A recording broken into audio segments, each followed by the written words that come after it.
Interesting గా ఉంటుంది. First ఒక లైక్ కొట్టి వీడియోలోకి వెళ్ళండి. తిరుమల అన్నప్రసాదం పంపిణీపై యాంకర్ శివజ్యోతి వివాదాస్పద వ్యాఖ్యలు చేశారు. ఈ వ్యాఖ్యలు వైరల్ అవ్వడంతో చెప్తే చెరిగిపోయే తప్పు కాదు సార్ అది. క్యూ లైన్ లో నిలబడి ఆమె చేసిన వ్యాఖ్యలు తీవ్ర దుమారాన్ని రేపాయి. ఒకసారి ఇప్పుడు ఆ వీడియో క్లిప్ చూద్దాం.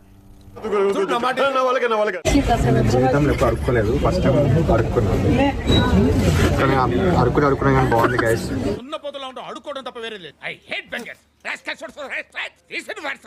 అలాంటి ప్రసాదం అడుకుంటుండు మా తమ్ముడు. ఇదిగో అడుకుంటుడు ప్రసాదం. కొంచెమన్నా బుద్ధి ఉండాలి, కామన్ సెన్స్ ఉండాలి. అలా బుద్ధి చెప్పు. నీకున్న జ్ఞానం దీనికుంటే మాకు ఏడుపు ఎందుకు?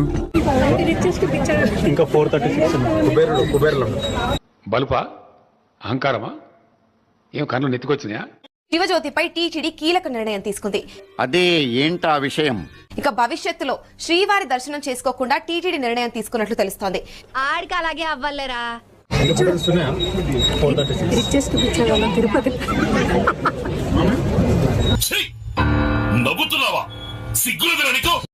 ఈ మేరకు శివజ్యోతి ఆధార్ కార్డును టీటీడీ బ్లాక్ చేసింది.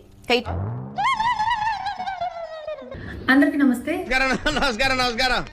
సో పొద్దున్న నుంచి తిరుపతి ప్రసాదం గురించి నేను మాట్లాడిన మాటలు చాలా మందికి తప్పుగా అనిపిస్తున్నాయి. శేఖర్, నీకు తప్పు అనిపించలేదా? తప్పేంటి?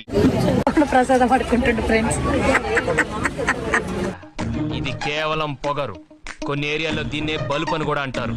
కామన్ సెన్స్ ఉంది, చదువుకోలేవా? తెలివి లేదా నీకు? బెట్టింగ్ అప్ లాభం సంపాదించుకోవడం ఒకటి తెలుసు, కొంచెమైనా బుద్ధి ఉండాలి. చిచ్చి,